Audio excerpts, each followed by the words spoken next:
But I'm really happy you're here, man. Really. Carlos, Appreciate get ready. it, yeah. Oh, you already started recording? Oh. Yeah, he's like, Okay, I put that on my Patreon. This is all BTS right here. I know, right? Hey, appreciate. Welcome to the Xray Podcast. My name is Julio, and today I'm having a kind of unique, special guest, and I'm really proud that you're here. Very, very honored. Kawa, welcome to the show. Julio, thanks for having me, man. Yeah, I appreciate being here. I appreciate the opportunity to speak on your podcast. So obviously we're going to be talking about some cool stuff today. All right, man. Hey, Yeah. tell me, I'm very fascinated by your story because when I first saw your Instagram, you popping up on my Instagram like crazy. It's like, man, what the heck is this dude? And I look and I text you, and then you reply back, and I was like, this is gonna be. I felt like it's gonna be a good interview. I saw you podcast with Mike Glover a couple years back. Okay. You guys were talking, and I got kind of interested in your story, becoming the first Afghan-American in the special forces. So I want to get everything from the beginning to that moment that you became a special forces. Tell me about your background, where you were born. Well, my family's from Kabul. I was born in Kabul in 78. But my family goes back generations in that city. So and then I didn't stay there long, obviously, because the Russian war was happening around that time. You know, I was born, but then the Russians invaded in 79, and we had plans on leaving Afghanistan anyway because of that conflict. I just happened to be super little. I was 3. My sister was a brand, like a newborn. And I don't have many memories of it, but that's where our family is traditionally from, is Kabul. And we're ethnicity wise, because Afghanistan is very tribal and a lot of different ethnicities. We're Tajik. We have a Tajik background, so we speak Afghan Dari as our language, which is kind of this different dialect of Persian, Farsi, Iranian. So can understand them. Just it's hard to speak their language a little bit. Yeah, given that you left early, so yeah. But born there, and then grew up in the States. Moved to Lincoln, Nebraska in the early 80s, and that's only because my oldest uncle was an exchange student at the university there, so he recommended Lincoln, Nebraska, and grew up there all through college. Had an amazing childhood growing up during the 80s and 90s. It was, the best of times, and always wanted to join the military from a young age. Just didn't know when. I tried to join out of high school, but my mom was like not having it. She was like, just go to college, finish that, and then do whatever you want. So that's what I did. But I wanted to join out of high school. My entire dad's side is military. Like I feel like it was just in my genes, in my blood to become a military guy. I just didn't know. But so I did college, and right after college, I joined the military, joined the Marines. Oh, you did? You did any sports in high school? Any sports, basketball, football? You did any of that? Yeah, I played a lot of basketball, football, and ran track. You did run I track? Yeah, I was a sprinter. So I did the 100, 200, 4x1 relay. I did those. Those are my events. I just wanted to like a fast race. I was never like good at long distance running, so I didn't even try. But otherwise, basketball was like my favorite street sport. I played in high school too, but I had way more fun playing pickup games on the neighborhood basketball court than I did playing the games in high school. So I did that, but I played a little bit of football too, but then I focused on basketball and track. That was kind of, those two were my passion. Okay. So you joined the Marines? What year did you join the Marines? 96? No, 2000. 2000. Oh, late 2000. Okay, 2000. Right, but like a year before 9/11, basically. Wow. Was when I joined the Marines. Where did you go for basic?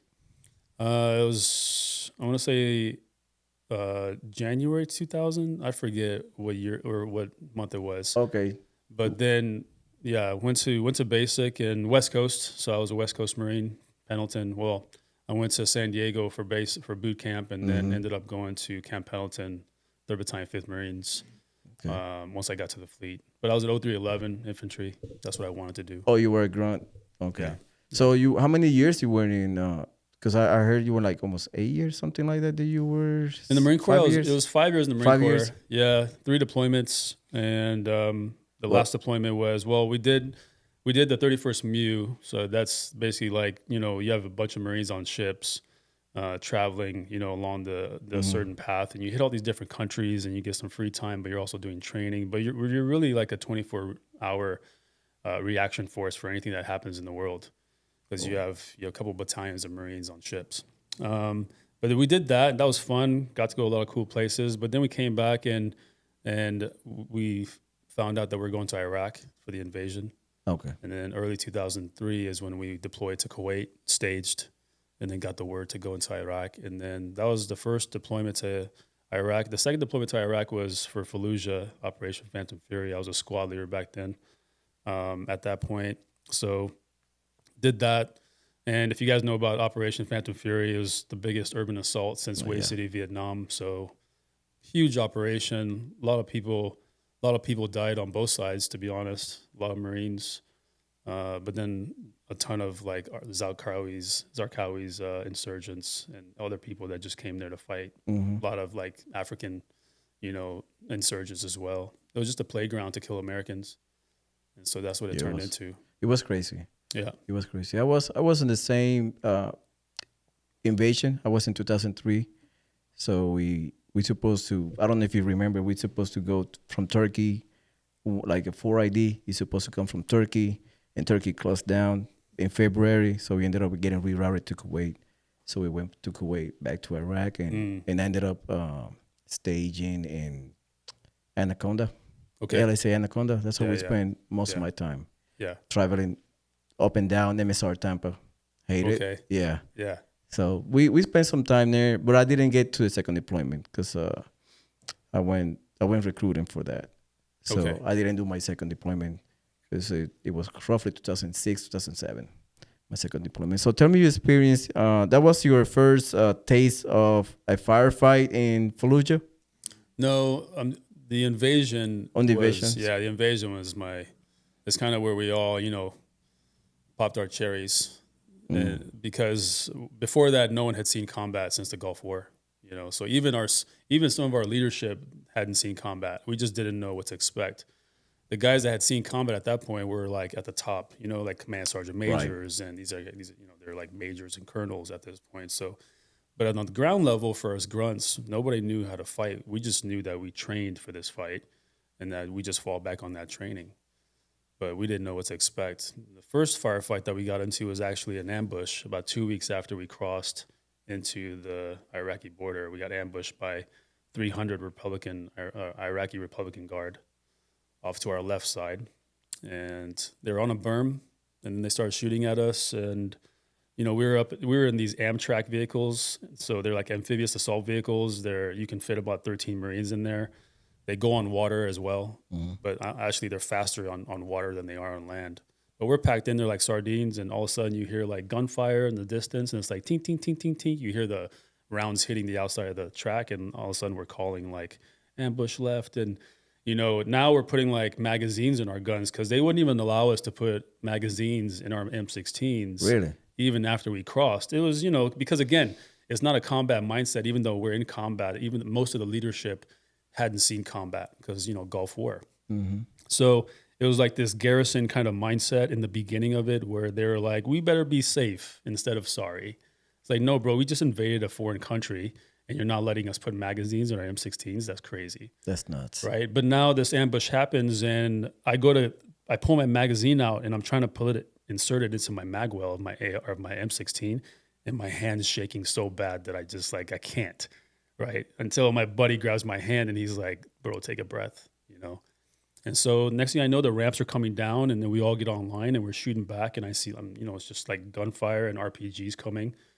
That's when it turns into like that movie scene. But like my personal experience there was that it was all very like slow motion.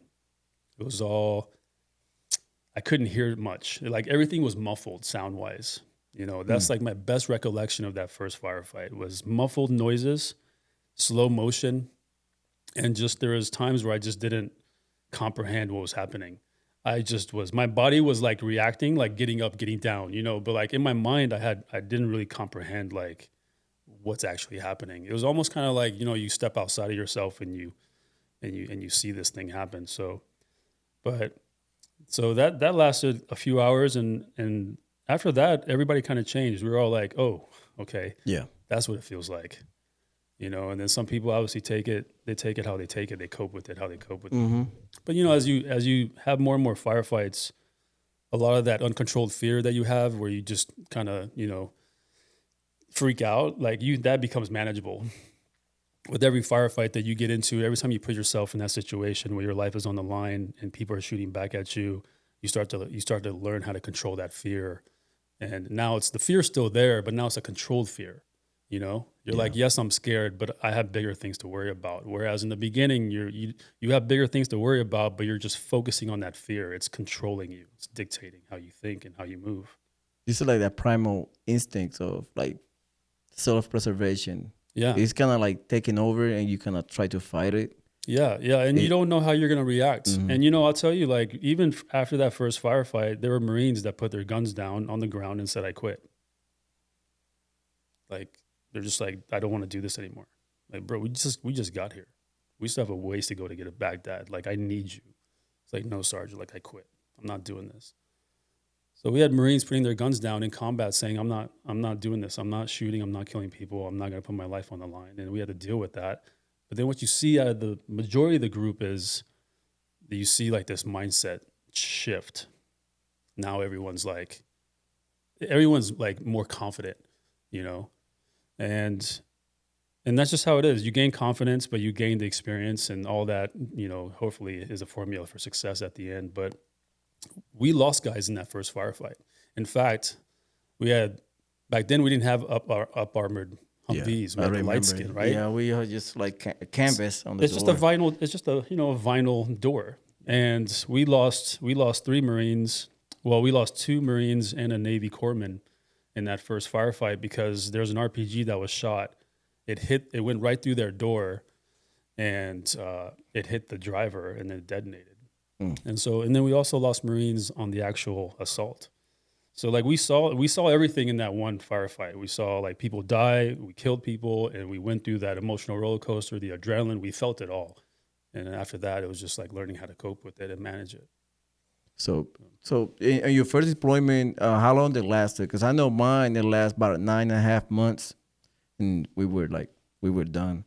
How long it last your first deployment? Yeah, we were told 6 months in the beginning, but we didn't know because that's just what they were guesstimating for us to get to Baghdad, take Baghdad, and then wherever. It should be about 6 months. But I think we ended up being there about 8 to 9 months. 8 to 9 months. Yeah, that was it. Was the first thing for us. They told us 6 months, and once we roll in and we saw everything, I'm like, this ain't gonna take 6 months. It's gonna be, my mind was like, I don't know if we're coming back or not. You know what I mean? It just you stay there for a little bit, and the smell. I still remember the smell and the sun, everything. Is just kind of come. Every time I think about it, kind of come back to it. It's I hear you, man. Every time I close my eyes, like I can smell Iraq. Oh yeah. If I close my eyes, and I can smell Afghanistan. Like, what about that heat, man? Iraq heat is just like. Dude, especially during the invasion in that summertime. Remember, it got up to like 140. Oh yeah, that's what I was telling him. I was telling my producer. And we're in MOP level 4. Oh yeah, all the time. MOP suits. Like we're in plastic suits with gas masks, and it's 140 degrees outside. We had Marines going down left and right. Oh yeah. One of my guys went down. I had to pick him up and throw him up, literally put him on my shoulder, and get him to a vehicle. Yeah, I remember taking my gloves off. It's just full of water. It's my sweat. It was insane. Back then it was insane. I remember we still pulling sandbags on the side of the Humvee. We have the pickup Humvee, which is like you can put like 6 troops in the back. I remember we put in sandbags, chicken plates. I don't know if you remember that chicken plates. Yeah, chicken plates. Yeah. So it was nuts. I mean, now I'm thinking about it. I'm like, man, we made it out of that crazy era. Yeah, and then what about hygiene? Like, remember, like sleep was shit, food was shit, and then we weren't showering for like 2 weeks at a time. Jiggers, people getting bit by jiggers. Oh yeah, they look like they have smallpox, but they're getting bite by insects. It was insane. Yeah. 2003, 2004 was insane. If anything, after 2004, I would say the end of it and forward, it got better. More equipment got there. They started doing contracting civilians, and they got the shower hall, the defect, all that stuff scored away. Yeah. After 2005, it was a whole different story. Oh yeah. That's what I heard from people that went there. the Yeah, second yeah. time. Now it's all like, Oh man, they have like PX and all that stuff. well, yeah. I mean, you got it's like the green zone. It's like Yeah, it's in its own city and stuff. man. Has So everything. in your interview with Mike Glover, you were talking about 2000, the Battle of Fallujah. You were there, and you were working with this with SEAL the team, Navy SEALs, right? SEAL team. Yeah. With the SEAL team. How was your experience with the SEAL team working with those guys? That was your first days of working with this SOF, the Special Forces guys. Not necessarily. Like the Marine Corps and Navy have a pretty tight relationship, especially on the combat arms. I mean, the Navy SEALs are pretty much the only combat arms the Navy has, right? So then, because we're co-located in Pendleton, they're down in Coronado. There was training events with Navy SEALs often with grunts. Okay. And so, but like that was the first time that we had served together in combat. We didn't quite know who they were, but we knew that they were a SEAL team and they were very experienced, and we kind of bounced off each other, but they were attached to us. That was the weird thing. Like they split their team into 5 guys each, and like I had half the SEAL teams with my squad. My buddy Romero had the other half of the SEAL teams, and that's how we assaulted Fallujah from the north side down to the south side. It was just building by building, room by room, every nook and cranny where somebody could hide had to get searched at some point. But Fallujah was a different deployment. It was honestly, I'd describe it as like my hardest and my best and worst deployments. Can you expand on that? Why? What they make it? What make it the best deployment and what make it the worst? I think what makes it the best deployment is that I had clarity on my future. I saw like this type of urban warfare, this combat application, and I realized that I really like it. Like I don't want necessarily to be in that like a Fallujah type scenario all the time, but versus what we were doing in Iraq, which is a little more rural, not as populated in dense cities and stuff like that. Sorry, not Iraq, but the initial invasion. Oh yeah, it was. But like Fallujah in Iraq also was a different kind of fight because it was just a big urban area, lots of buildings, alleyways, streets, rooftops. And, but I was also a squad leader. So now I'm in charge of like 12 plus Marines because we also have some attachments with us. And then also the Navy SEALs, and so it was a different firefight, but it was the best because I learned the most about myself and how I saw like my career, my career path basically is what I saw in Fallujah. But it was also the worst deployment because like in the first week, we lost 14 guys in the first week. And that was that was a strategic fail. Like we didn't get the Cobra helicopters in time. We didn't get the M1 Abrams in time. Yeah. We didn't get those in time. And then these guys were, we were also told there's like 600 insurgents inside Fallujah. Okay, well, we got 800 Marines plus another 300 Army with strikers. So we were like, okay, we're good. But by the time Fallujah was over, there was close to 3,000 people there, 2,600 or something like that. I forget the number. I mean, that was a lot of people. They were, we were outnumbered. And these guys were inside rooms hiding. They were all like in alleyways and stuff, like all like just reinforced and, in positions. And we're the ones coming around these corners blind. They had us at every advantage.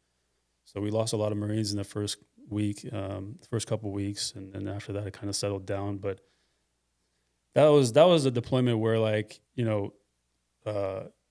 as far as like losses and stuff, that was the worst deployment. That was the worst. So when you mentioned that was the defining moment of like, this is it, this is what I'm going to do. Do you thought about it doing in the military or doing a civilian life, just teaching people your experience? That's a good question because when I kind of had made my mind up to leave the Marine Corps, I wasn't quite sure what I wanted to do. I knew that I either wanted to go be a Navy SEAL because now I saw these guys in action in Fallujah and I was impressed. As a Marine, I was impressed. I was like, man, these guys are cool. They have cool equipment and they got their shit together. Like, so I was like, and for me to go to the Navy side and try out, it was a lot easier from the Marines, right? To go to the Navy. But then I also did my research on like, well, what does the Army have? And the Army has Special Forces, Green Berets, Delta, some other stuff, a lot more combat arms type of units, right? And when I did my research on all of that, I decided that I wanted to go into the Army and try to become Special Forces because Green Berets specialize in guerrilla warfare. And I mean, we specialize in a lot of things, but unconventional warfare as a whole, but then guerrilla warfare, counterinsurgency, foreign and internal defense, all the things that I really was like interested me as far as combat. That's what I wanted to do. On the Navy side, you know, they have a different kind of scope of work and a different wheelhouse that they work into. There's some overlap for sure. And Afghanistan definitely tested the Navy SEALs as far as how they handle that kind of environment, which Green Berets kind of thrive in, you know, but they did their part. They did well. They're just not meant for that, Navy SEALs. So that's why I decided to go into the Army and try out for Special Forces. But before I actually made that commitment, I applied to Blackwater. Oh, you did? Yeah. So, because I was like, okay, like contractors are making good money right now. So, you know, I did 45-day interview process with Blackwater, and I finally got an offer letter for $186,000 tax free. Oh yeah, a year in Iraq. So back then, that's a lot of money. That's a lot of money, hundreds. And well, I'm also an E5 out of the Marine Corps. Shoot, you know, you go from E5 payout into 186,000 tax free. There's 3 months on, 1 month off. So you're in Iraq for 9 months and you're home for 3. But I almost took it. I almost accepted it. But then I thought about it and I was thinking about the Special Forces route, and I was thinking about like how Blackwater, you know, what they did over there in Iraq, and they're, you know, just QRF and they do their own kind of thing. But they didn't have their own QRF. That's the problem. They didn't have their own quick reaction force. They didn't have their own support like they do now. Like when Blackwater gets hit in Iraq, they're on their own. That's it. Yeah. They just better hope that there's some U.S. military unit nearby that can react to them. But otherwise, they're on their own. So I was like, why would I put my life on the line for that? I get the money's good, but like I still want to come home. I got kids, you know. I'm married and stuff, so I wanted to come back. So I decided to go the Army route and go try out for Special Forces. Next thing I know, I'm flying down to Georgia, Hinesville, Fort Stewart. So I had to come in as an 11 Bravo. Oh, you came in? Okay, that's how my first question was like, okay, what MOS did you choose? And you came and saying same MOS. So how long you were in 11 Bravo? Because I know most 11 Bravos, either they go to Ranger or they go to Special Forces. Well, my intention was not to stay in 11 Bravo, right? So I just accepted that because the recruiter was like, hey, bro, like, you know, let's just make you an 11 Bravo. You go to Fort Stewart, Georgia, stay there for a few months. And he gave me the best advice, which, you know, typically recruiters, we say, don't trust everything they say, right? And you would know because you were a recruiter. Yeah. But he gave me good advice. He said, get to Stewart, and as soon as you get there, go to the SF recruiter's office and sign your volunteer statement so you can get your date for selection. Yeah. And I was like, that sounds too easy to be true, but I took the risk. So came in and re-enlisted as 11 Bravo, went there, did that. And when I finally showed up to my unit, because, you know, they put you in replacement and then they assign you, right? So when I show up to my unit, the first sergeant's like, Sergeant Mawlayee, like, it's good to have you here. You know, good to have somebody who's experienced because, you know, we're about to go to Iraq and I need that kind of experience and leadership. And I was like, that's cool, First Sergeant, but like, I'm not here to go to Iraq with you guys. And this guy's just looking at me. He's like, what do you mean, bro? You're like, you're in 11 Bravo. You just got here, You just got here. Like, what do you mean you're not going to Iraq? And then I gave him my volunteer statement. And he saw that I wanted to go be an SF guy or a Green Beret, and he hated me every minute. Like ever since that minute, he hated me. So he kept that hate throughout the time? The whole time I was there? Yeah, man. He put me on CQ all the time. He made me like, you know, spend the night, you know, duty. Like CQ is like 24-hour duty for some of you guys that don't know. So you're staying there at the company, answering phone calls or just staying all night. And so he did that because he was like, well, since you're going to go be a Green Beret, these guys are actually going to go to combat and they need to spend time with their families. And I was like, you know what, First Sergeant, like, you're absolutely right. These guys should spend time with their families. I'll take all the CQs you want to give me, you know? And so that's what I did. I spent the next 2 months pulling CQ all the time so that, you know, these guys could have some home time before they take off. I was okay with that. But I made some of the best friends in those short 4 months that I was at Fort Stewart. In fact, friends that I stay in touch with. You know, Fort Stewart was 19 years ago. Oh, yeah. Yeah. Yeah, man. So you went to selection. What time period you went to selection? You went in summer or you went fall? Winter, yeah. fall. I did into the winter. Yeah, I did the same thing. I went, I think it was November. Best month ever. Yeah, it really is. October, November Lieutenant. class is the best one because Yeah. it's cold enough. It's not cold enough where you're just like sucking the whole time, but it's cool enough to keep you Oh, yeah. cool because you know how hot we get doing all those things. But it keeps your body cool. So yeah, best time. I also went to SEER school around the same time, October, November. Which is basically next to it. It's just kind of Yeah. like right there in the same area, pretty much. Yeah, yeah. So how was Seer? Give me just a little glimpse. I know you don't want to give don't spill the beans, but just give me just a little glimpse so that people know. So SEER school is basically it's survival, evade, resist, escape. Yeah. Okay, I almost said it backwards.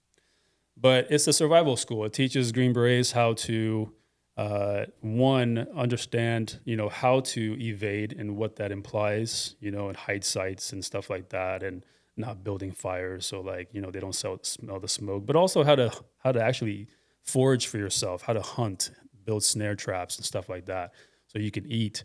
And then the other part of it is basically the whole captivity where you get captured you get captured.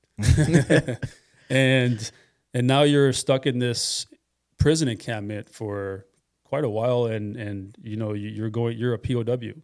So you get this whole experience of what it's like to be an American POW, and you're interrogated. They play the games. They do all that stuff. They try to divide you, all that. And the people that play these roles are also Green Berets. So you guys need to know, like, these are instructors, but they have to be enrolled the whole time. To us, they're just foreign. They're foreign entities who are now our captors, whether they're military or paramilitary. They still captured us, right? It's like Vietnam. But it's a good school. Honestly, it was my favorite school after the fact, that is. Like, once you're done with it, you're like, man, that was the best school. Because also you learn a lot about yourself, But I'll tell you like two cool stories from SEER school really quick. Is during the evade portion, you don't have a lot to eat. So I spent a lot of time picking wild onions out of the North Carolina grounds and just eating raw onions. But then I got sick of it. I got sick of that. I got sick of like tree bark soup. I got sick of eating termites out of dead logs. And we came up across like some conventional army unit that was also training around that area. Mm-hmm. And the sun was about to set. And we were like, bro, these guys have MREs in there. Like they have MREs. They probably even have protein shakes. Like if we get lucky, they might have protein M&Ms, shakes. all that stuff. I'm telling you. So we were like, let's wait for it to get dark and then let's sneak in there and steal some stuff. And that's what we did. We waited for the sun to go down, and we snuck in there. And we stole 2 boxes of MREs and like one packet or one thing of Gatorade, and that was we took off. And we also did that because we were desperate. We hadn't eaten for the last 3 days. And we knew that we were about to get captured basically the next day. So we were like, let's just stuff our faces because, who knows where we're going to eat next. So that was one cool story. And we did that without getting caught. I thought for sure we're going to get caught because there guys were outside, like hanging out, smoking, doing normal, things that we do out in the field. Yeah. But like the fact that we got in there and stole 2 boxes of MREs was amazing. The other funny story from there is because you have a lack of food and you're deprived of sleep in SEER school, at some point you start to hallucinate. Oh, yeah. And there was one time where I was out in the yard walking, and out of the corner of my eye, I looked down.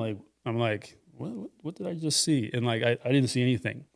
But then I look away and I look back, and there's a Dr. Pepper can on the ground, right?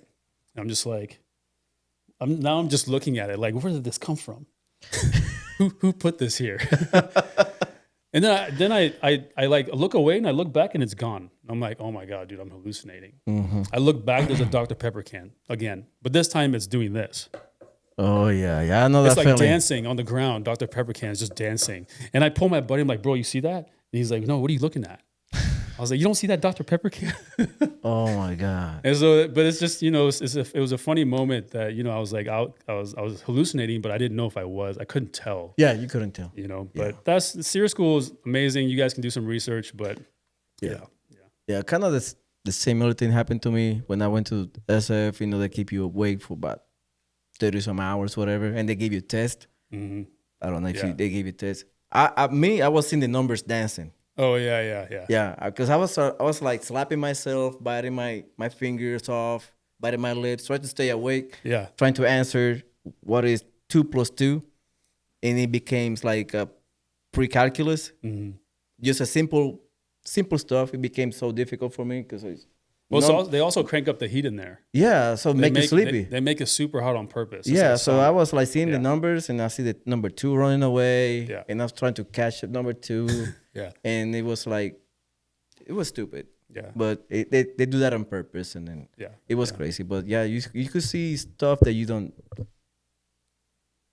think is real or it's not. It's kind of like it kind of blurred the line between reality and your mind playing games. It just kind of blurs the line. It's Well, crazy. on another night, there was another guy that started running around, and we were like, "What's why is he running?" And he was like, "Help me catch the chicken." He thought there's a chicken in the yard, like, and he was trying to catch this chicken. He was like, "I'm gonna cook this thing," and we're looking at this guy. He's running around. I'm like, we don't know what he's chasing. I'm like, why is he running? He's about to get himself in trouble. But he's legitimately like, guys, help me catch this chicken. I'm like, oh my god, dude, he's hallucinating. Like Yeah. we're all just getting cracked out in here, you know. So, but it was a good school. You learn a lot, but then you come away from that and you add that to your little toolbox of other skill sets that you learn, and you know. What the other did they teach another language besides Parsi or? Well, I wanted to learn Arabic. Mm-hmm. Like when I got to the language phase, I said, I already know Afghan-Dari. I can probably pass the test, but I want to learn Arabic because I knew I was going to fifth group, and fifth group's in charge of the Middle East. So I knew that I was going to spend a lot of time in the Middle East. Probably that I need to learn that language. Nobody in the Middle East speaks Afghan-Dari. That's just Afghanistan. So, but then they denied me. They're like, no, you know Afghan-Dari, and so we're just going to make you test out, and then you can go on to the next phase. So my language phase was actually very short. It was like 3 weeks. Oh, 3 weeks. Yeah, and then I tested out, and then I just moved on to the next phase of things. So that wasn't that bad. At least it's that bad. I mean, you No. could have been stuck there for a couple of months. Well, yeah, because it's like 6 months long. Mm-hmm. I mean, it can be. So how was your process on the pipeline? How long it lasted from the beginning to the end? Just a little over a year and a half. Just a little over. Yeah, for the qualification course. Yeah. So what was your MOS? 18 Bravo, Oh, Bravo. weapons sergeant. Weapons. Okay, that's pretty good. Yeah, they played with the cool guns and all this stuff. Yeah, and that was one of my favorite phases. MOS phase was nice because as a 18 Bravo, that's all we did. We played with guns all day, and then we go to the range and we shoot them, and we come back and then we break them down, put them together, break them down, put them together, and then they give us guns that were like broken somehow, and we have to find the malfunction or the troubleshoot that gun, and tell them why it's not working. But I mean, you had 30 seconds to take a Glock apart, down to the trigger. You have to pop the pins out, take the trigger. You had 30 seconds to put that Glock back together. So it wasn't just us taking apart these guns and putting them back together, but it was doing it under time standards because under pressure and other stressors. Oh, yeah. And it wasn't just American weapons, it was foreign weapons too. A lot of the AK family, stuff like that as well. It's things that we would find overseas. So you get very efficient in learning American weapon systems and also the foreign weapon systems, putting them together, taking them apart. You could do it blindfolded, So but it was 3 months of doing that. Wow. So it was fun though. It was fun. It was fun compared to like the 18 Echo who's communications or the 18 yeah. Charlie who's demolitions and construction. They go through the whole. I didn't want to be those guys. Yeah, I didn't want to be some commo nerd. Working on radios, and I didn't want to be some Charlie because those Charlie guys. Mm-hmm. Not even a Delta. Don't get me started. Yeah, I mean Green Berets are weirdos in general, but then if you're an 18 Echo or 18 Charlie, you're even more weird. You think so? Why so? Yeah. I'm gonna have some 18 Echoes and Charlies watching this, like that motherfucker. Yeah. So you finished your training and all that stuff. What was your first deployment with the team? First deployment with the team was non-combat. It was 2008, I believe. We went to Jordan. Yep. We were in Jordan for, I want to say 3 weeks. Jordan training with the Jordanian Special Forces on their compound, but also Kasadik. Remember Kasadik, that big multinational training compound in Jordan? That it was the grand opening of that as well. So we were also putting on a dog and pony show for the grand opening of this international training. I mean, this thing is amazing. They have a 747 that they land little birds on just so they can hit the plane, do hostage rescue on the 747. That's very nice. Sophisticated. a lot of money got dumped into this place. I know the U.S. itself put $30 million into that facility, but it was cool. So the timing was cool. We went there. I was a new guy, so it's like shut up and just soak up everything. You know what I mean? But also when we weren't working, we got to enjoy like the culture. We went out eating. We went to the different like venues and clubs and restaurants and lounges, the hookah lounges. You know, our Jorosoft buddies invited us to go watch soccer games and stuff like that. It was cool, man. It was just like this whole cultural experience on top of some cool training. And that's called a JSET. So it's basically some joint training with our partner forces in whatever host nation that we're going to. Yeah. That was my first deployment. And then after that, it was Afghanistan.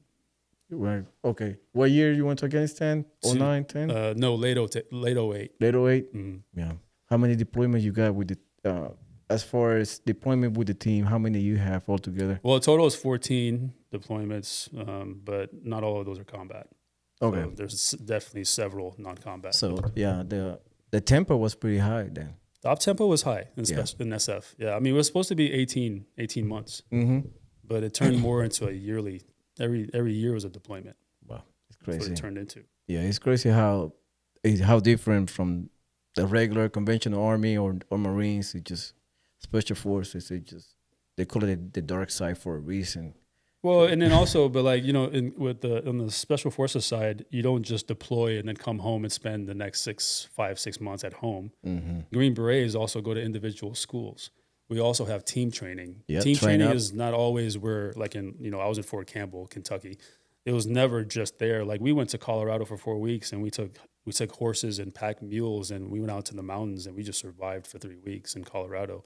So you have team training concepts, you have individual schools that Green Berets go to, and then you have the workup to the deployment itself. That's a good 10 months out of the year. I mean, sometimes you're only home for like a couple months in that year. So the op tempo was high, and we started to feel that about 4 or 5 years of doing that. Guys are getting burned out.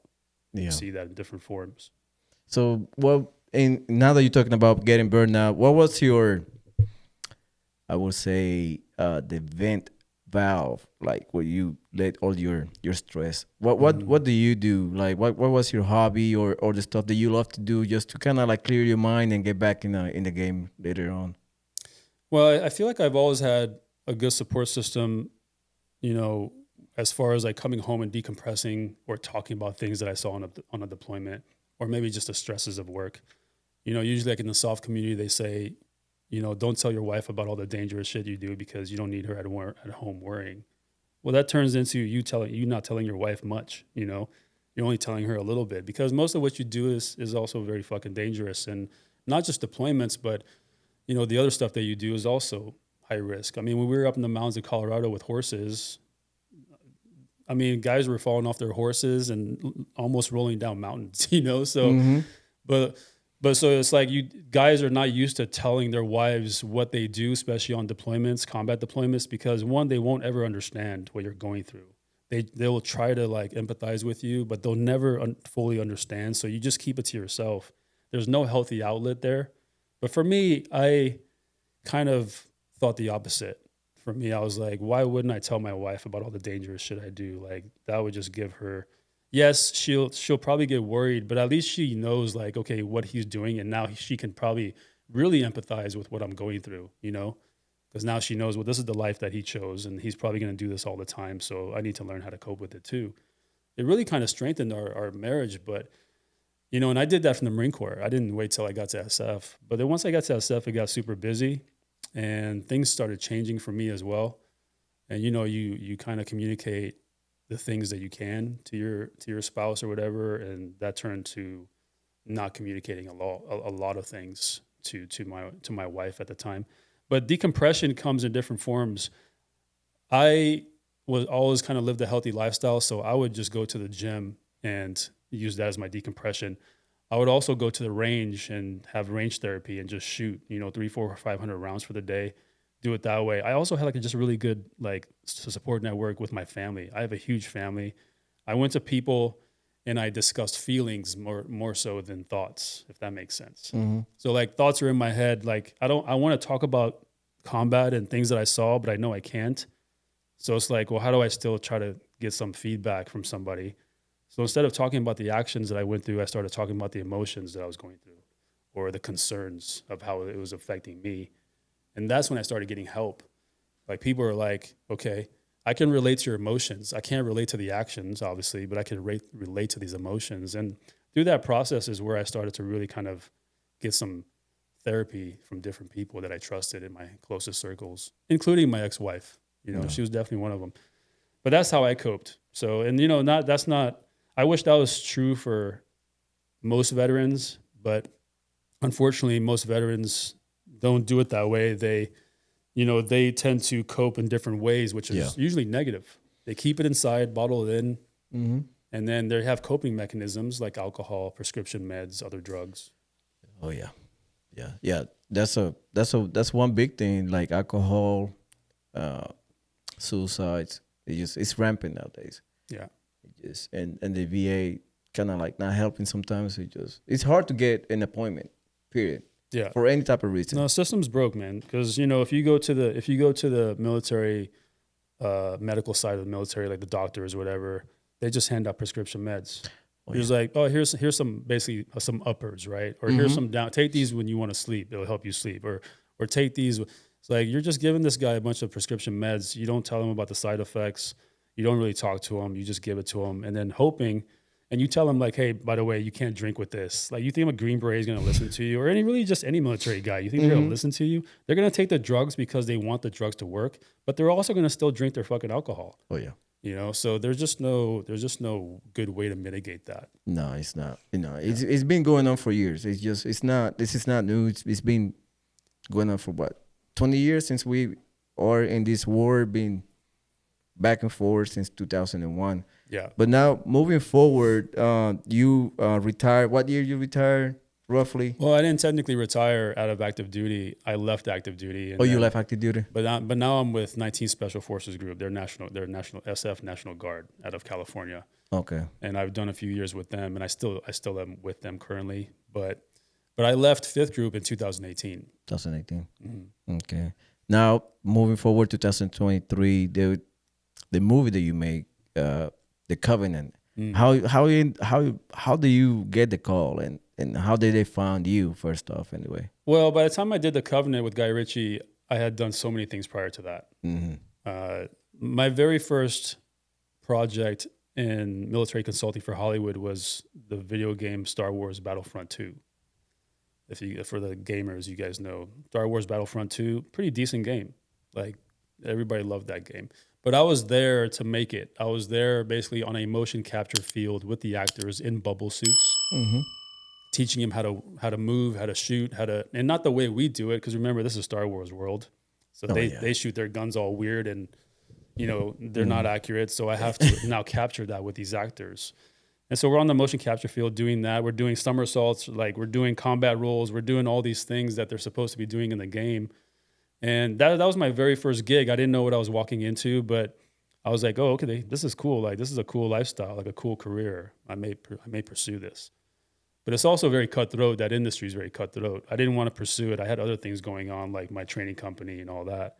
But that was my first gig. And then after that, my name got thrown in the hat from some other stuff. Like, you meet people on these projects, like costume designers, props, set design, and then they remember you, and they're on a project, and they pitch your name to like the unit production manager. All of a sudden you're getting an email or a phone call, hey, this is the project, can you do it? And so I did a lot of stuff for Netflix. I did commercials for Modelo. I did commercials for USAA, American Airlines. I did another video game. I did a couple movies, like the movie Vice, that Dick Cheney. I did that. And then so doing that Guy Ritchie movie was basically like, like something I felt like I earned. Plus, Guy Ritchie's like my favorite director. So when I was told about the Guy Ritchie movie, it was from a costume designer. And so then I get this phone call, and before I know it, I'm flying to Spain, and I'm spending 2 months in Spain filming a movie with Guy Ritchie. And I'm just staring at this guy because I can't believe I'm in the same room as this director. He's like my favorite director since like Snatch. But then like meeting him and his team and working with him, and then Jake Gyllenhaal on the other end of that and Endorse, like working with all these actors was amazing, man, to see like a huge big budget movie like that come together the way they do it. You know, it's very different, and it was very different from Vice. Not that Vice was small budget; it was still a blockbuster movie, but it was. I mean, to watch Guy Ritchie work is amazing. So, What was your feeling just being? Went through your mind and your body, like being in the same place with all these actors that you see in the movies and in the red carpet, and now you there with them? How do you feel? well, so like you have some of that starstruck kind of, you know, I don't know what to call it, episodes, I guess. Like when you see these people for the first time. But I think by the time I got to Guy Ritchie and Jake Gyllenhaal and those guys, you know, you're like relaxed. You know, you've done this before. Like, you know, I've worked with Christian Bale. I've worked with Bradley Cooper. I've worked with all these different actors, Tom Cruise. And so when you work with people like that and you work with these awesome directors, you kind of like, you know, learn how to, again, control that fear or that anxiety that you would get if you just met these people for the first time. So it's nice. It's cool. You get to rub elbows with these people and you get to, you know, you have conversations with them that give you some insight to how they really are versus how they are on screen.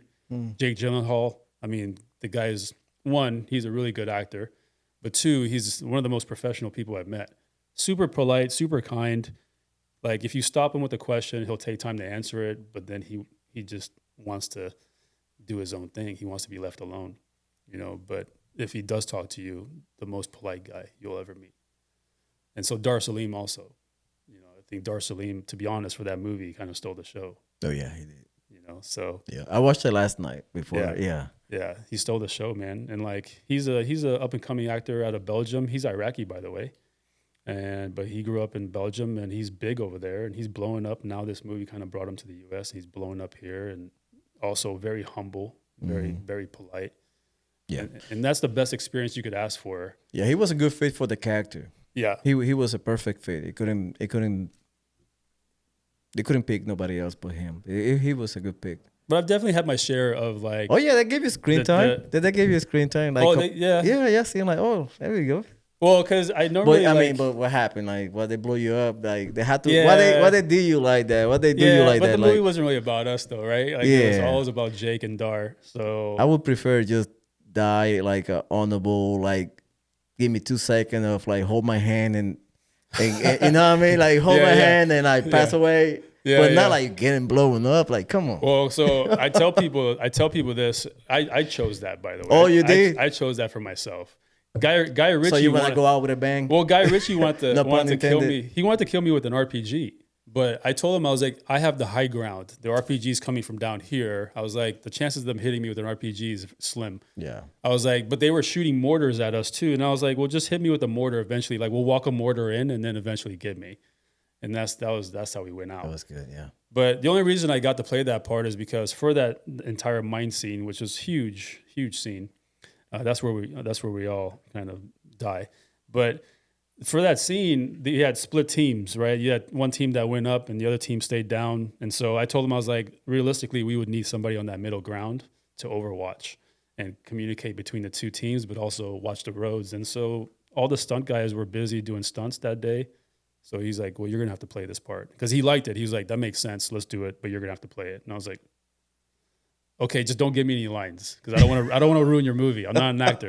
You know what I mean? Like, I don't want to ruin your movie. And then that's what he did. He gave me lines. You did pretty good. You did like, when I saw you, like I saw the movie before I even met you. I saw the movie. I'm a very big fan of, those type of movies. Mm-hmm. Like when I saw you, I was like, okay, man, so kill that dude. Like, why they did him like that, the sniper? You know what I mean? And it's like, then now I know you. Yeah. And if I focus my attention on your part and the way that you act in the movie, just a criticism, standing from outside looking you did pretty good.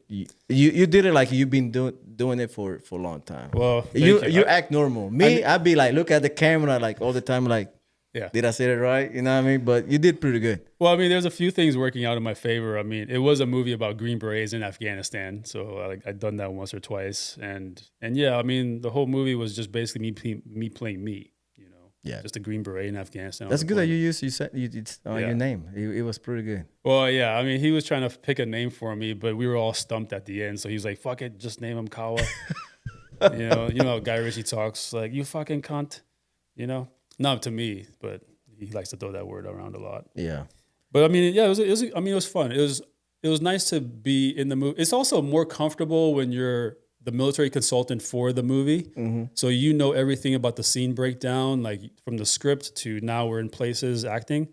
So now if they place you into the movie, you're like, okay, I feel confident doing that because I basically helped build this. Right. But like, I can't imagine as an actor to just show up and be like, that's your place, that's your scene, here's your lines, go.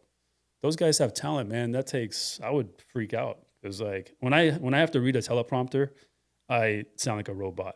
Yeah, same. You know, I mean, these guys memorize their lines, but it's the same concept. So, you know, for me, it was just being me. So I guess maybe that's why I look like that. Do you also train them, or just just a consultant? No, there's training packages for that. I always recommend training packages because I want these guys looking right. I want them to move right. I want them to take a knee right. I want them to get up right. You know, I want that gun in their shoulder, like instinctively, you know, so that we spend a few days doing all that.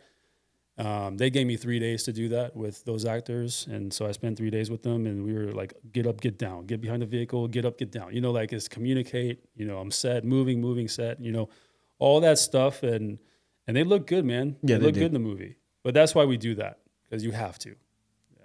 And hopefully they give you the allotment, they give you the budget or the time to do that. Because some movies, they're so fast paced, every minute's $1.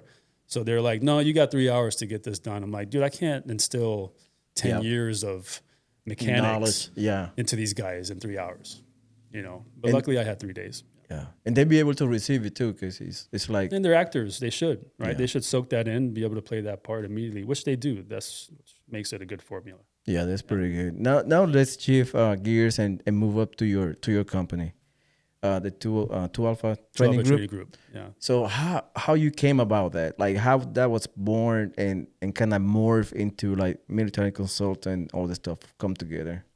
So 2 Alpha Training Group was born from just my last job in Special Forces, which I was a instructor at a school called SFAWC. SFAWC stands for Special Forces Advanced Urban Combat.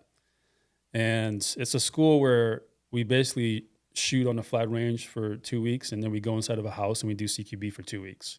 And we have 40 Green Berets, and they're 5-week classes, but every 6 weeks we have a new class. So every 6 weeks we're teaching a 1 month long class to 40 Green Berets. We're on the flat range. These guys are shooting about 1,000 rounds a day. Like they're, you know, by day 3 they have blisters on their hands. That's how much we're shooting, and it's all very advanced levels of shooting. And then also when we go into the house, it's very it's a soft level of CQB, not like a conventional level. You know what I mean? Mm-hmm. And so we come in with it. So it's like you in that time, not only as an instructor but as a student, you become very good at shooting. You also become very good at room clearing and CQB. As an instructor, you learn how to talk in front of an audience. You're a Green Beret talking in front of 40 Green Berets that are judging you every minute. They are literally judging you, and they're waiting for you to fuck up.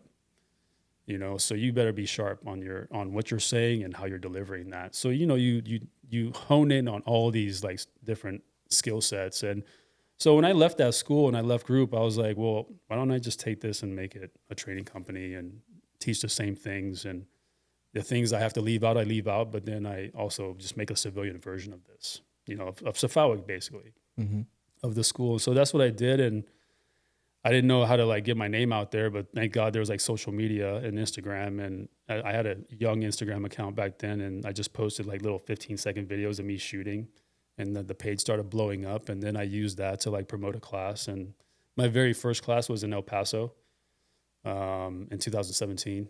So before I even left the military, I was kind of teaching classes around the country. And then once I left the military, I really kind of ramped that up. Mm-hmm.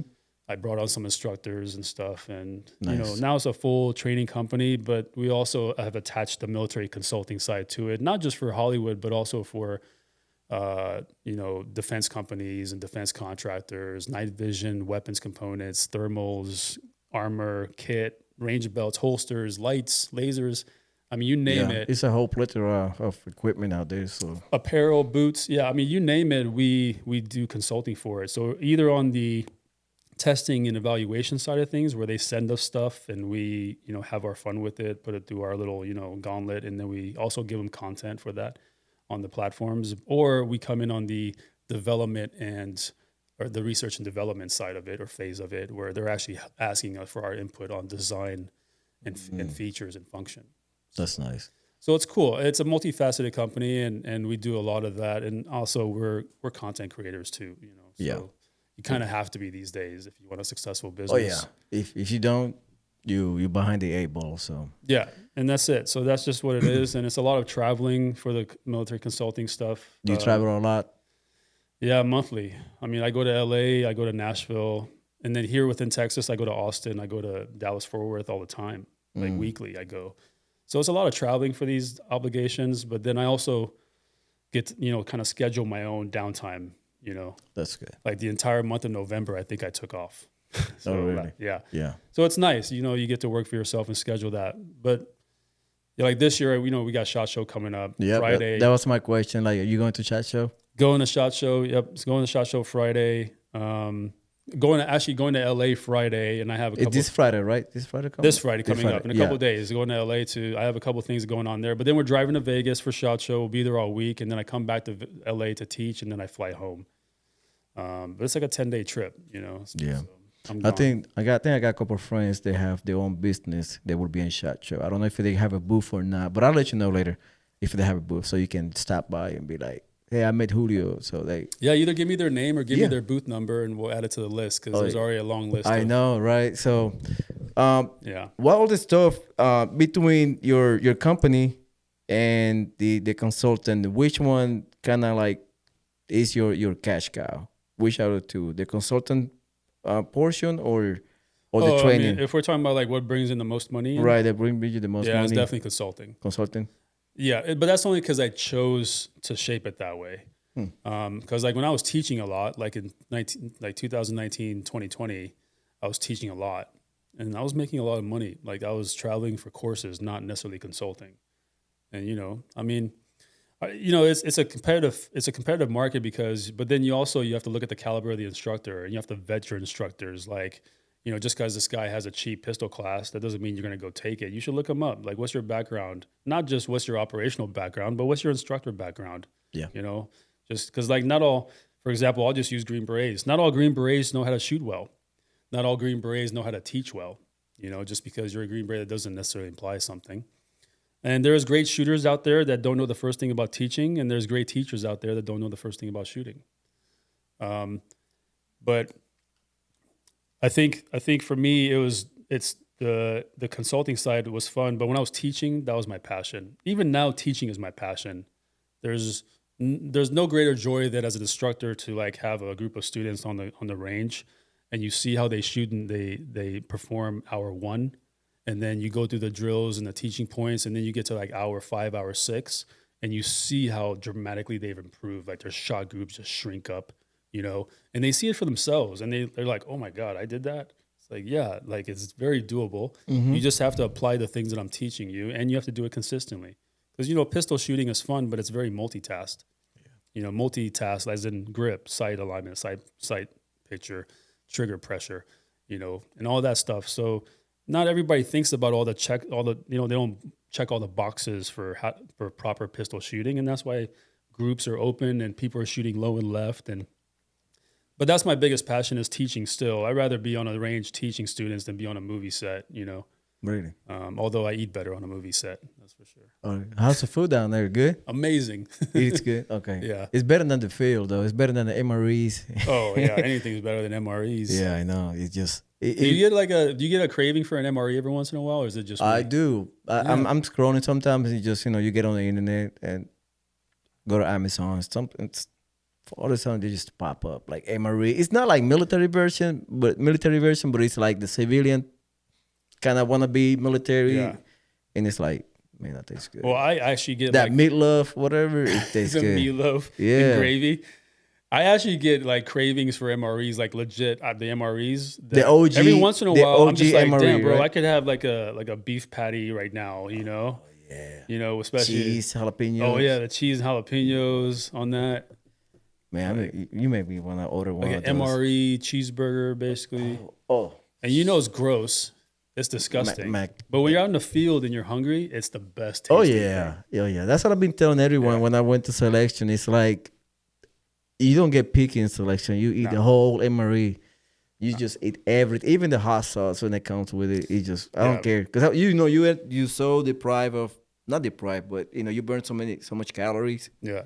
that you just Well, once you don't waste anything though. yeah, I mean, once you resort to like eating termites and wild onions and grubs out of the ground because you're trying to survive, yeah, you're not really picky about food after that. Absolutely, it's insane. Yeah.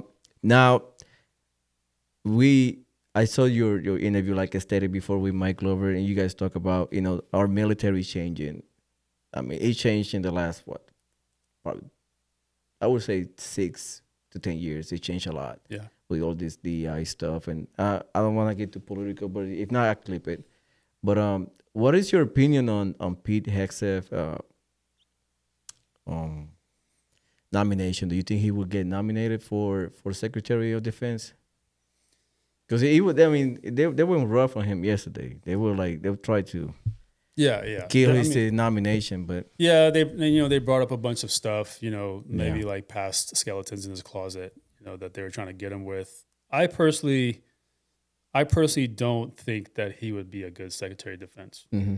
I get that the guy's part of military and all that, but to me, when I see him speak and when I see him just be himself and conduct himself the way he is, he doesn't seem like someone who is going to unite foreign countries.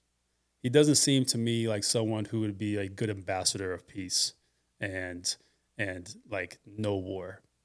When I look at this guy, when you look at the Secretary of Defense, you should be like, this guy should be an ambassador of peace. Yes, he's the Secretary of Defense, but he should also be the one that's like, no, let's not necessarily go to war. Let's not go over there and support insurgents and terrorist groups. Let's not go into this foreign country and help them stage a coup. Like how about we just focus on the defense of America? How about we focus on American citizens? I don't see this guy doing that. So I just look at it principally, like, is this guy going to actually play a good role as a Secretary of Defense to America? I don't think he is. Yeah. I don't think he's the right guy for the job. Now, I'm not saying he's all around bad and all bad. I'm sure he'll bring some good to it if he gets nominated or not nominated, but confirmed. But I don't think he will. I don't think he'll do a good job if he does get confirmed. Yeah. It's too many stuff I got around being politics and they just like it's like a cutting throat. I mean, people backstab each other on politics all the time. It just one in your face is one thing, and behind your back they just they throw the book at you. But I don't know. I'm thinking kind of like he would be all right, but and at the end he might fall at the end. I mean, the pressure from those rhinos and whatever.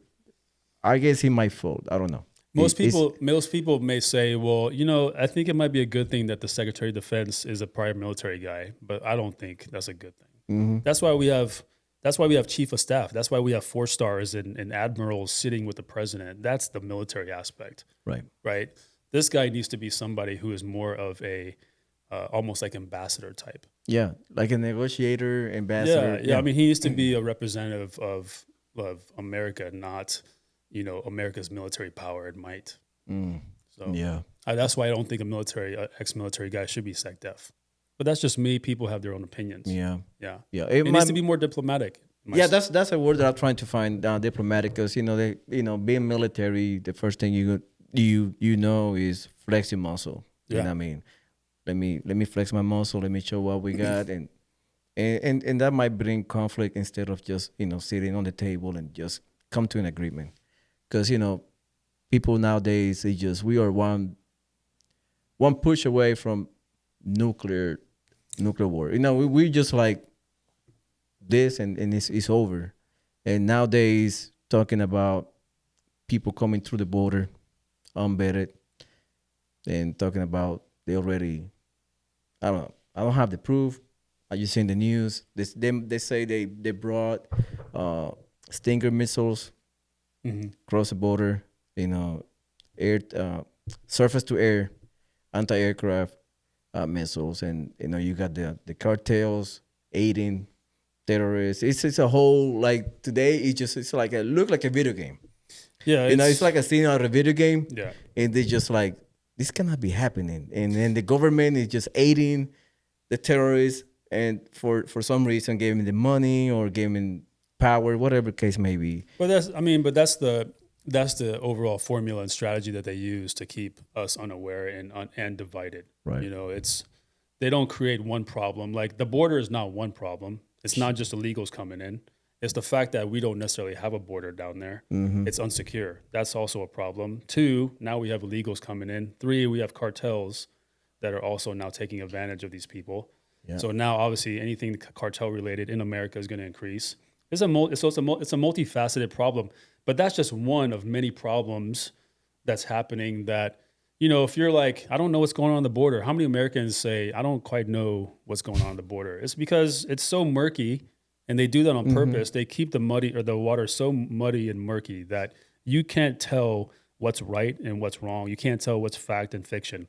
Absolutely. You know, and that they do that throughout the country. They do it in every demographic: blacks versus whites, black versus cops, abortion versus or the anti-abortion, rich versus poor, Muslims versus Christians, Muslims versus Jews, anti-Semitism. Like everything to them is a distraction that keeps us divided and keeps us talking about, honestly, at the end of the day, very petty things. Yeah. Because at the end of the day, we're all Americans. And if our government infringes on our rights, guess what? It doesn't matter if you're Muslim, Jew, brown, white, where you came from. We're all in this together at this point. Watch us drop those differences very quick. Like, you think I'm not going to fight with this guy just because he's pro-abortion and I'm anti-abortion, like, or vice versa? No, if it comes down to it and the guy can shoot and handle a gun, like, bro, like, come join my team. We're in this fight together.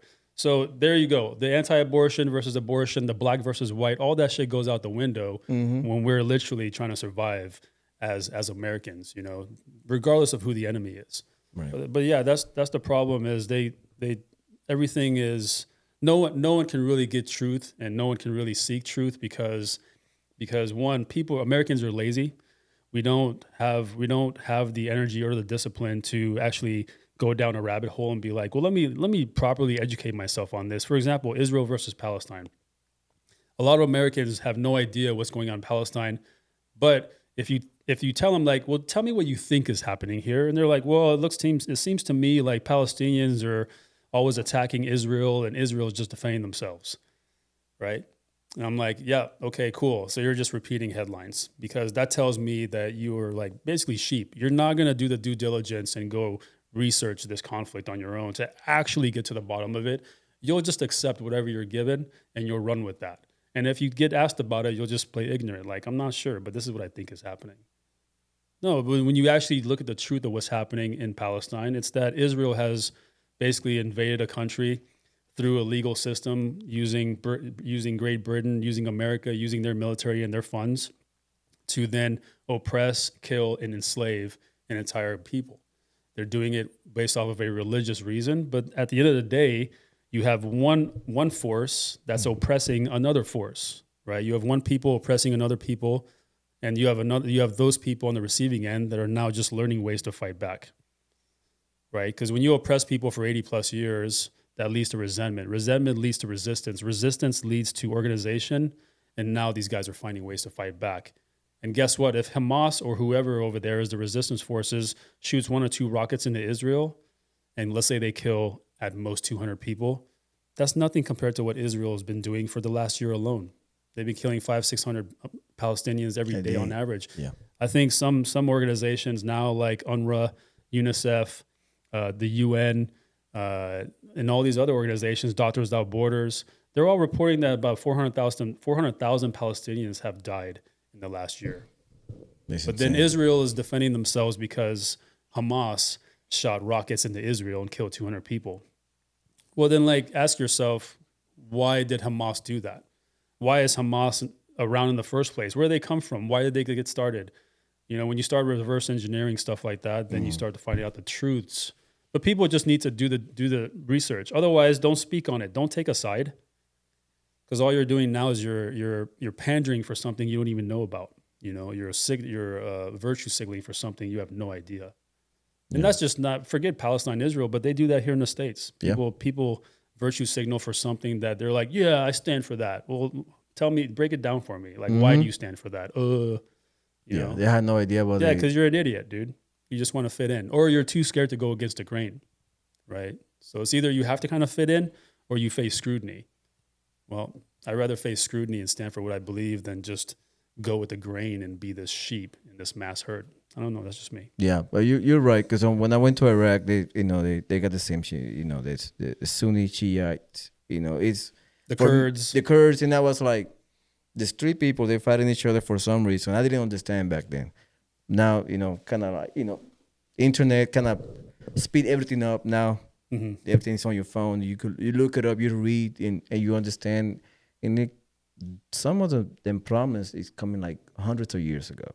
It's not like it happened 10 years ago. It's been centennials, sometimes millennials, and they're just still fighting. And sometimes you have to go back in history to understand the core of the problem. So you be like, okay, now I understand what's going on. And yeah, you have to understand the game and the rules and the players. Otherwise, it's like, how do you jump into a middle of a game that you never played before and then try to be, a productive member of that game? You don't. You look lost and you sound silly. So if you want to understand this game and who the players are, understand the rules, then you need to do the due diligence to go back to where it began. Yeah. Right. And we're not talking about 4,000 years ago. You don't have to go that far. No. You just have to go back to the early 40s. Yeah. Yeah, it's a whole different. Yeah, we can go to a rabbit hole through that and spend another hour too. Because I encourage, and on my Instagram, I talk about foreign affairs and world politics and some of these conflicts. I talk about them because I know that people will not take the time to do it. But I know that if I can give them like little cuts of it and give them context of what's happening, that they'll be like, you know what, like. This is starting to sound really appealing. Like, I'm intrigued. I actually want to know what's happening. And I get so many people DMing me that says, dude, you send me down these rabbit holes and now I'm just like blown away. Yeah. By what the truth is. Yeah. I'm into the rabbit hole of preparedness. Yeah. I'm into that. I'm like, which you should be. Everybody should be. Yeah. Because everything just like China buying up land all over the place. I mean, they just buy up land next to Fort Hood. Yeah. Like, I believe like 200 acres somewhere. Yeah, but why do we next to a training that? area? I'm like, wow, what the heck, China people? But why do we even allow that? I don't know. They do that in Oklahoma too. They've been buying enough land in Oklahoma. Yeah, it's not like these guys are secretly buying it from mom and pop places. They're buying it and there's a big signature on it, but yet we're letting it happen. Yeah, just like a lot of Brazilians are buying a lot of land in Florida. In other parts of the country, using shell corporations but it's still the same players, and that's the big problem that I have right now. People do not understand the scheme behind it. It's just the same players. They use different pawns. That's all. But it's always the same formula. But the same formula. They just buying up land, and it's a whole game of chess, pretty much. Yeah. It's just everybody moving their pieces where they wanted to, And now talking real quick on the preparedness side, what is your take on, let's say, I saw one of your shorts today of, let's see, if we get hit by a dirty bomb, let's say in the three major cities, let's say Texas, New York, and California, what would it be? The most likely scenario on the U.S. What would be the most likely scenario for people? How people going to react to? Yeah, how people going to react to it in terms of preparedness? So I tell people that when you think about these catastrophic events like this, just look at the common denominators, right? It doesn't matter if it's a dirty bomb or if it's a nuke. It doesn't matter if it's a EMP that just takes out all the power grids. The common denominator there is the same. You still need to be able to leave your house or your area and then be able to self-sustain and also keep yourself safe for X number of days or weeks. Also, maybe a destination would be a pre-planned destination would be nice, you know? So we talk about like, well, how do we stay prepared for, it's like, well, let's just think about the things that are important to us, like all of our family heirlooms and stuff. That's all important documents. So like put that in something. What else is important? Food, water. Okay, maybe we should have a section of food and water that's ready to go in case we have to leave. Do the same thing with medical supplies. Do the same thing with like weapons, ammunition, and anything else you need to basically have a security force. And then beyond being just having those things internally, now you're ready. Like if something bad happens, you can just grab these bags or quickly arrange them and then go, right? Get in your truck and go. But now it's like the real question starts. Where am I going? How am I getting there? Yeah. Does anybody know that I'm coming?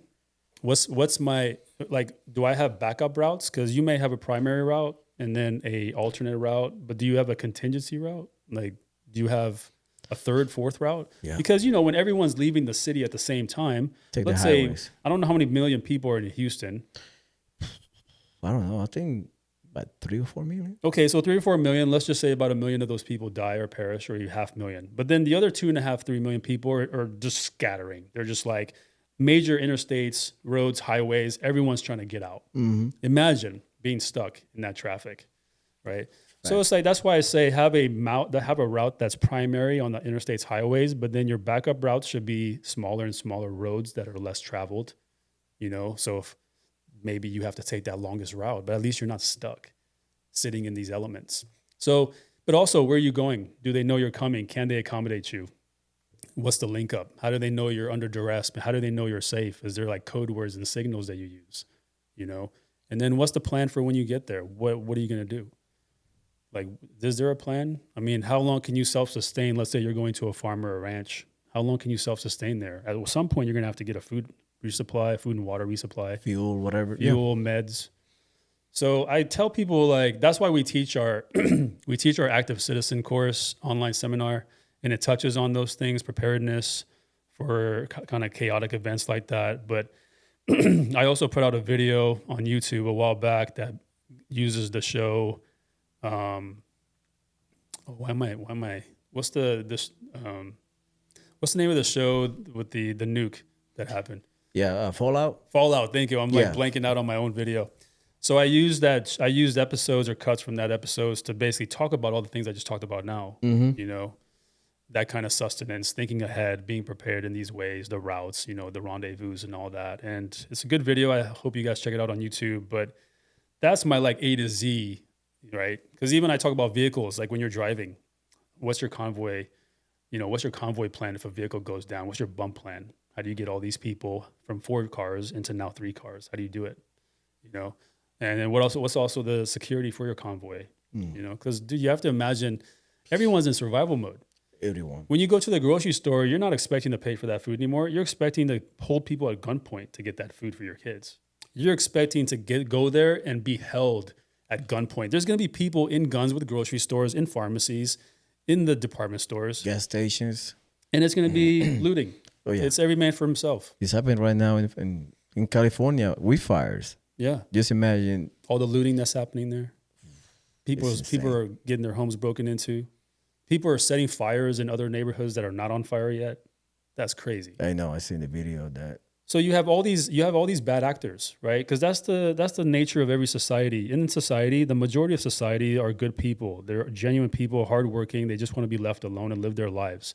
But then in that society, regardless of how big or small, you always have a contingency of people who are bad actors.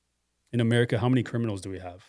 I mean, it's outrageous. It's insane. Our prisons are overstocked with criminals. But also, you also have bad actors like, you know, let's say I use the pro-Palestinian college protesters, the college kids that are protesting for Palestine. Oh, yeah. That's a mainly peaceful protest. Those kids are there saying, hey, we stand for this. We want a free Palestine. We want a ceasefire. We want the hostages released just like the Israeli ones. But then because of a few bad actors within that little micro society, all of them get blanket labeled terrorist sympathizers, Hamas sympathizers, and now they're all painted as, well, if you're pro-Palestinian, you're pro-Hamas. Mm-hmm. All because of a few bad people that did the graffiti, that broke the windows, that started a fire. Yep. Arrest the bad actors and leave the rest of the people alone. So that's why when people jump on that, like, ooh, arrest all these college kids, I'm like, dude, you better be careful. That's a slippery slope that you're creating, because one day we're going to be out there, be protesting for food, for water, for electricity, because our government's a tyranny. And they're gonna we're gonna have a couple of bad actors that do some shit that we don't want them to do, and all of a sudden our entire group are being labeled terrorists. Is that what you want? Because that's what you're advocating for. But it's convenient now because these college kids don't affect you. Yeah. But when it's you on the street marching for a lifeline, like food and water for your children, and you have a bad, you're going to be saying the same thing. Hey, yeah, arrest those guys. They're not with us. We're a peaceful protest. Too late, bro. What you wanted happened. Now you're a terrorist because your entire group gets labeled. That's the mentality I try to get people out of. Stop snitching on your fellow Americans. Stop bandwagoning. Just because you're a conservative, that doesn't mean we should bandwagon for conservative things, everything conservative. There's nothing, there's not one party that is perfect. Like liberals, even liberals can't agree with themselves with some of the liberal topics. Conservatives also have disagreements. But what it pains me is when we bandwagon for one cause or we bandwagon for one person, and now whatever they say, whatever comes out of their mouth, we're just like, yep, we support that. It's like you don't question it at all. Yeah, that's bad. That's bad. You have to be objective. You have to look at things outside the box and be like, you know what? I'm not a liberal, but this liberal topic actually makes sense to me. Some of the social programs we have for young families, single moms, people of low income, some of those programs are needed. But then what happens is the reason a lot of conservatives are against these programs is because they get taken advantage of. Yeah. People just look at it like, oh, well, I'm just on the government's tit because I get money every month. I get a food stipend. Yep. And so I'm good. Why should I try any harder? And then that's when everyone's like, that person's taking advantage of a system. So fuck that whole system. You see how it's perpetual. Yeah, it is a never-ending cycle. Once you get on that, it just like it becomes like a generational, like a family generational affair. Yeah. You just go from one parent to their kids, to their kids, to their kids, and so on and so forth. You see generations of family living on welfare. Yeah. And it happened. And we need to stop and look at the two sides of the coin and take the bad and take away the bad and keep the good and look both ways, because sometimes, like you say, liberal have good ideas and conservative have good ideas, and they need to come together, not split each other apart like all the time in the Congress or the Senate, and they're looking like kids in the cafeteria in a food fight. That's how they look like. That's how I see it now. No, I agree with you. I mean, look at the LA fires or the Cali fires. I mean, it's bad. Those people that are now doing the food drives, they're now doing the clothing drives and all these other things to support these people, the victims of these fires. Mm-hmm. They come from all walks of life. That's not a group of conservatives. That's not a group of liberals. That's all people in that neighborhood coming together, despite all their differences, political, religious, ethnicity, whatever. They're all coming together to help one another out. That's how easy it should be. But then we let these little petty topics divide us. Really kind of just divide us. Like, oh, you don't agree with that? Oh, dude, I don't want to talk to you ever again. Mm-hmm. Absolutely. It's like, really? We have this childish mentality within our society. Yeah, we need to grow up and move forward, because we cannot keep going on this path. It's detrimental, not for us, but for our country. Because we're going to leave our country something that is not manageable. You know what I mean? If we keep not managing our wealth, our kids ain't going to get nothing. No. And that's what's happening now. Both sides are not taken care of or want to be taken care of. So, well, it's like they say, like your kids, maybe not your kids, but your grandkids will definitely grow up and be like, Grandpa, why were things like that back then? And why did you guys let that happen? Right? Yeah. When you were young and you had the energy to fight, why didn't you fight? Because now, 40 years later, as your grandchild or whatever, I'm suffering from your lack of action. Absolutely. And so that's why I encourage people to not just speak for what you believe in, but act for what you believe in. Because otherwise, why say anything in the first place? Why be a mouthpiece? But yeah, man. Appreciate it, man. Hey, yeah, I appreciate your insight. I appreciate you here, and hopefully I'm able to take one of the courses. I've even been in the military, and I did 17 and a half years. Never shot active, kind of dynamic environment. So I'm looking forward to one day just grab my guns because they just collecting dust and Yeah. and rust. Safe queens. They just safe queen. Look at my safe. They just sit there. Oh, yeah. They look all pretty. They looking. If you look Yeah. at them, they're like, "Do you ever shot this?" No, I have the same safe basically. And Yeah, in life. they just safe queens. Yeah. They got their humidifier and everything. Oh, And yeah. They're looking pretty, but they never. No, man, we gotta go out and get them dirty. We gotta Yeah, get I them have to. scarred up and scratched up a little bit. Yeah, I have to do that.